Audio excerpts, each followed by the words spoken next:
यशस्वती का विवाह हुआ भगवान से, सुनंदा का विवाह हुआ भगवान से। इस धर्म को जिंदा रखना है ना उदयपुर वालों। ये जो तुम्हारे अंदर दिमाग में भरा है, ग्रस्त हो, शादी कर ली है, संतान होती है, होना चाहिए, ऋषभदेव की भी हुई है, लेकिन ऐसे नहीं होना चाहिए कि एक ही बेटा हो। एक बेटा होगा तो शासन कैसे जिंदा रहेगा, जिन शासन कैसे चलेगा। तुम्हारा एक बेटा है, उसको कहो सन्यास लो, तो हमारा मन करता है यार माँ बाप का बुढ़ापा क्यों छीन रहे। हालांकि बुढ़ापे में साथ नहीं देगा, 100% है, कुछ नहीं देगा वो, साथ भाग जाएगा बीवी लेकर के। पड़े रहोगे यहां, आश्रमों को तलाशते रहोगे। ध्यान रखना, वो व्यापार संभाले कि घर संभाले कि धर्म संभाले। पहले 4-4, 5-5, 6-6 बच्चे होते थे, धर्म भी चलता था, परिवार भी चलता था। बड़ा दुख होता है उस समय जब एक माँ बाप एक दाम्पत्य जीवन कहता है हम 2 बच्चे नहीं पाल सकते। क्यों नहीं पाल सकते? तुम पालते हो, तुमसे सब कुछ होता है। 100 पुत्रों को जन्म दिया ऋषभदेव। यशस्वती ने स्वप्न में देखे दृश्य अनेक, गुरु सुमेर रवि शशि उभय, हंस सरोवर स्वेर। प्रथम रानी यशस्वती विवाह होकर आया, स्वप्न देखे उसने। यशस्वती ने रात्र में स्वप्न देखे। एक बात याद रखना, महापुरुष जब भी आते हैं तो कोई ना कोई सपना जरूर देते हैं। साधारण पुरुष भयभीत सपने देते हैं, दानव पुरुष भयभीत करते हैं। सुखद स्वप्न दिखाए यशस्वती।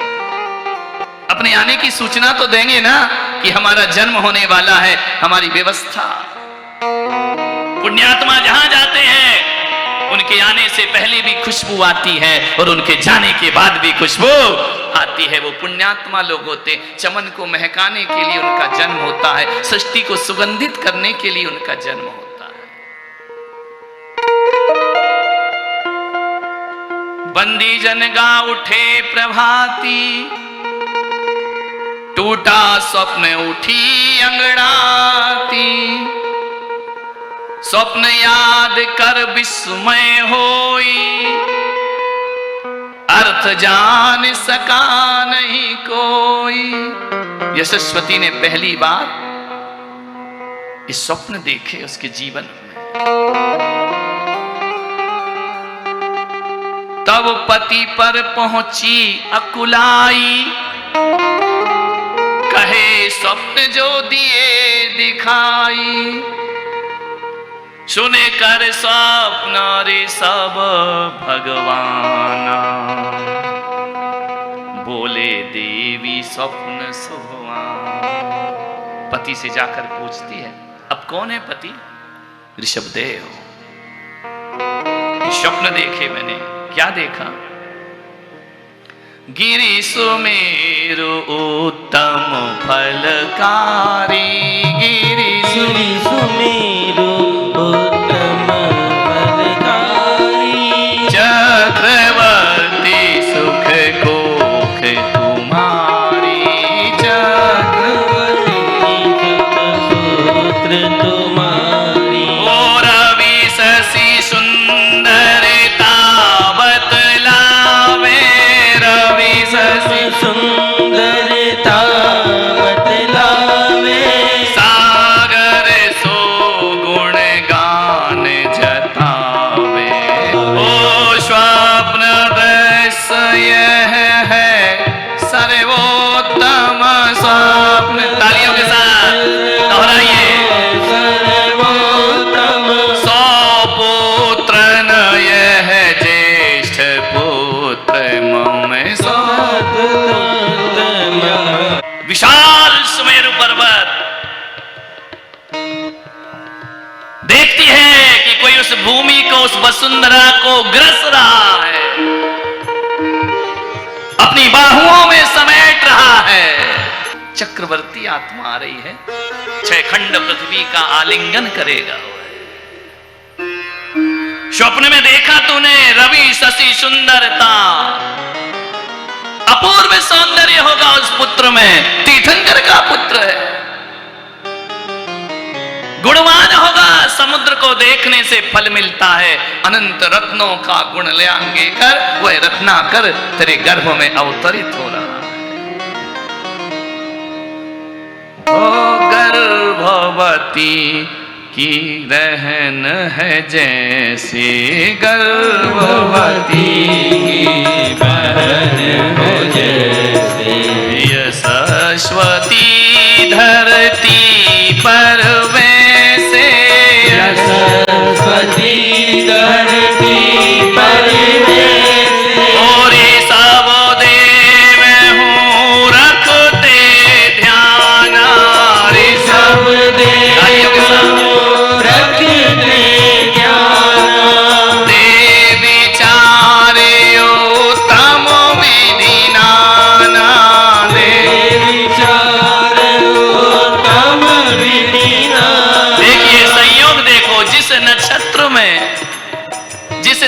पर, जिस पक्ष में पिता का जन्म होता है उसी पक्ष में भरत जी महाराज का जन्म हुआ करता है। नौमी चैत्रवदी नौमी दिना जन्मा श्री भगवान, उसी तारीख पर, उसी तिथि पर, उसी नक्षत्र में, उत्तराषाढ़ नक्षत्र में भरत जी महाराज का जन्म होता है। वही तारीख, वही मीन लग्न, ज्योतिष को उठाकर देखो,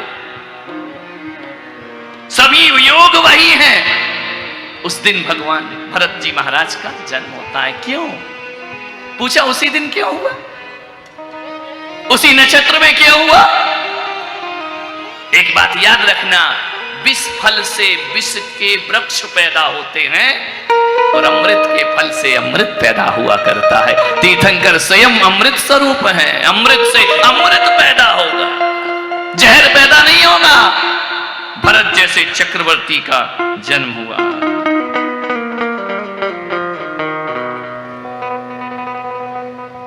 हर्षित हो गया पूरा परिवार। पति वचन को श्रवण कर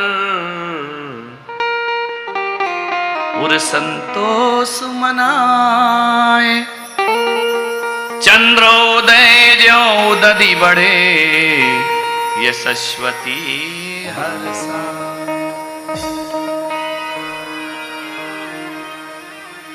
पुत्र को जन्म दिया, वही सजा दी गई अयोध्या पहले की तरह। बड़ा सौंदर्य है अयोध्या को इंद्र ने फिर सजा दिया। कितनी बार अयोध्या सजी है, जो जो उत्सव महोत्सव हुए इंद्र ने आकर कुबेर को आदेश किया, जाओ अयोध्या को झिलमिला दो, सितारे जमी पर उतार दीजिए, इतनी सुंदर अयोध्या बना दीजिए। आपसे निवेदन करूंगा, जैन कुल में जन्म लिया है, कुछ करो या ना करो, मरने से पहले सम्मेद शिखर के दर्शन जरूर करना और अयोध्या की वंदना जरूर करना। अयोध्या जैसा तीर्थ, उसकी वंदना जरूर। ये शाश्वत तीर्थ है, ये कभी नष्ट नहीं होते हैं। दोनों की वंदना करो तो जीवन सा। ये तो हुंडा और सर्पणी काल का दोष है कि अलग अलग तीर्थंकरों का जन्म हुआ। आने वाली जो 24 होगी वह सब अयोध्या में जन्म लेगी और सम्मेद शिखर से निर्वाण को। ये शाश्वत तीर्थ है जैनों के।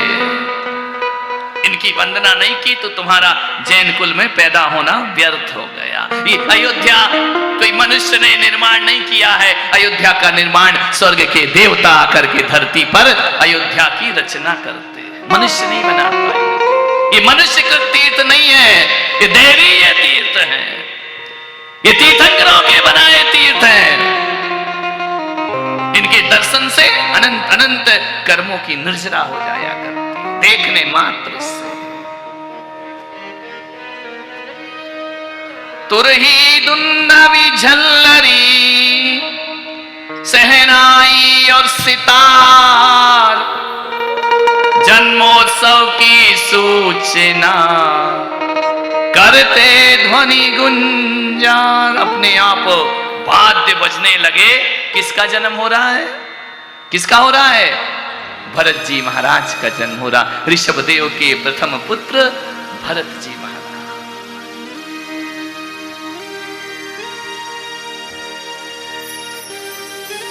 100 पुत्रों को जन्म दिया। मालूम, यशस्वती ने एक पुत्री को जन्म दिया जिसका नाम ब्राह्मी देवी। बाहुबली को जन्म दिया सुनंदा ने, एक पुत्री को जन्म दिया जिसका नाम सुंदरी। कैसा परिवार, कैसा खानदान। इतना सुख किसी को मिलता है दुनिया में कि जिसके पिता अंतिम कुलकर नाभिराय हो।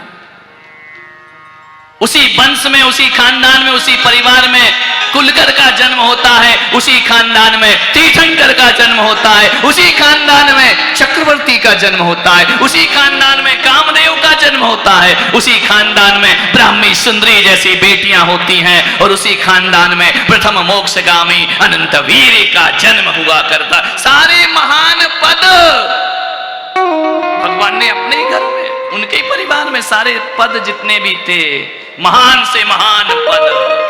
एक भी हल्के पद का धारी नहीं हुआ उनके घर में। ऐसा महान वंश, इक्ष्वाकु वंश, जिसमें ऋषभदेव का भरा पूरा परिवार निवास करता है। अनेकों पुत्र पौत्रियां। कैसा सुख होगा ऋषभदेव का। 96,000 पुत्र वधुएं एक पुत्र की, भरत जी महाराज की 96,000, 18,000, 16,000 बाहुबली भगवान की पत्नियां।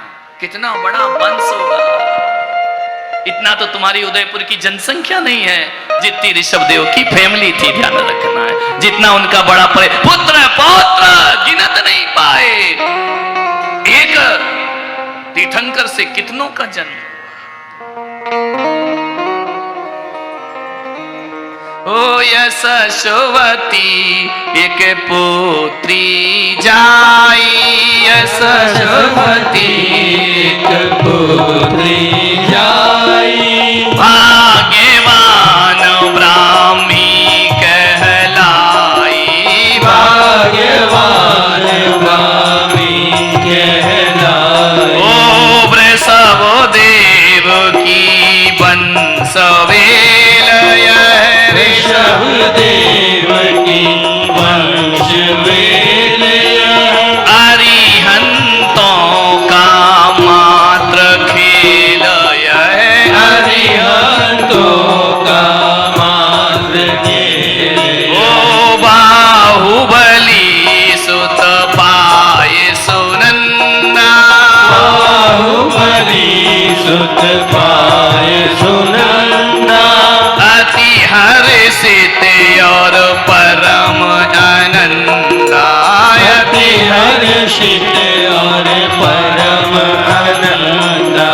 वृषभदेव सब पुत्र सजाए, ऋषभदेव सब पुत्र सजाए, ओ यथा योग भूषण पहराए, यथा योग भूषण पहनाए। मालूम है इस धरती पर सबसे पहले तीर्थंकर को कभी पुत्रियां नहीं होती हैं, लेकिन ऋषभदेव ऐसे क्रांतिकारी तीर्थंकर हुए। उन्होंने कहा कि नारी को द्वयम दर्जा नहीं दिया जाना चाहिए। नारी भी पुरुष से कम नहीं हुआ करती है। नारी श्रेष्ठ है। नारी निंदा मत करो, नारी गुण की खान, और नारी से ही उपजते तीर्थंकर भगवान। ध्यान रखो नारियों, आज तो ताली बजा लो ढंग से।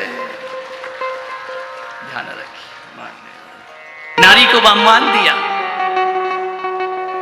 किसी भी तीर्थंकर को पुत्री नहीं हुई ऋषभदेव को छोड़ करके। सबके पुत्र हुए, पुत्री नहीं हुई।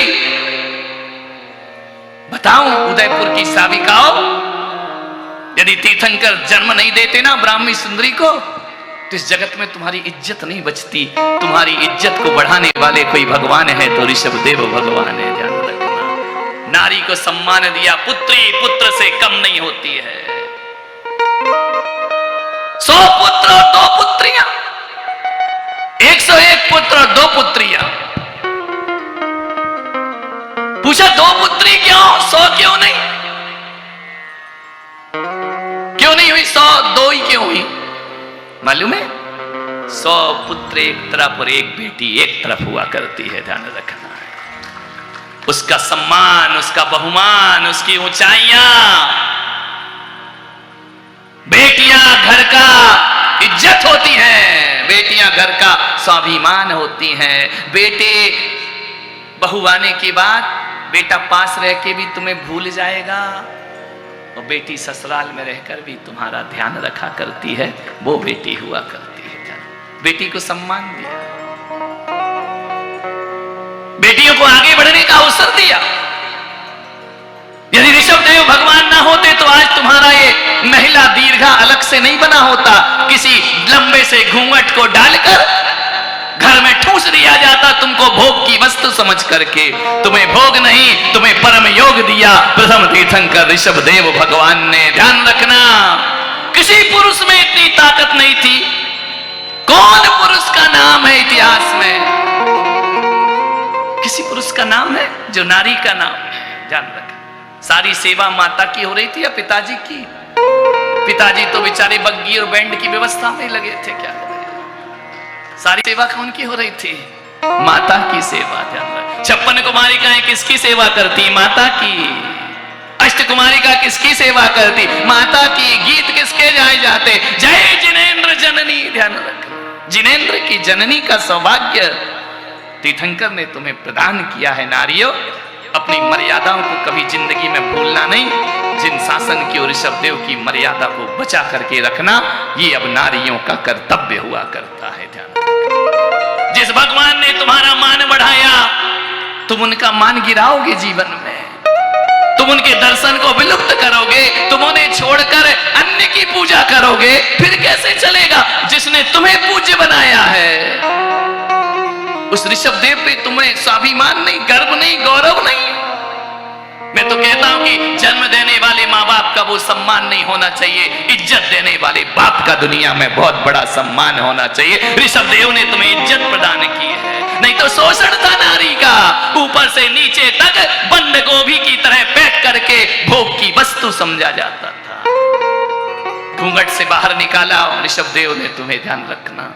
लेकिन एक बात याद रखना, जैन समाज की श्राविकाओं, सिर से घूंघट हटाना, लेकिन मर्यादा के घूंघट कभी नहीं हटाना चाहिए, जो ऋषभदेव ने हमें मर्यादाएं सौंपी है।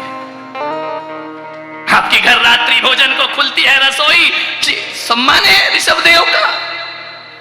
आपके घर में अभक्ष आते हैं, आप ऐसी जिंदगी जी रहे हैं जो ऋषभदेव के खिलाफ है। जिस ऋषभदेव ने तुम्हारा सम्मान बढ़ाया, पूज्यता दिलाई।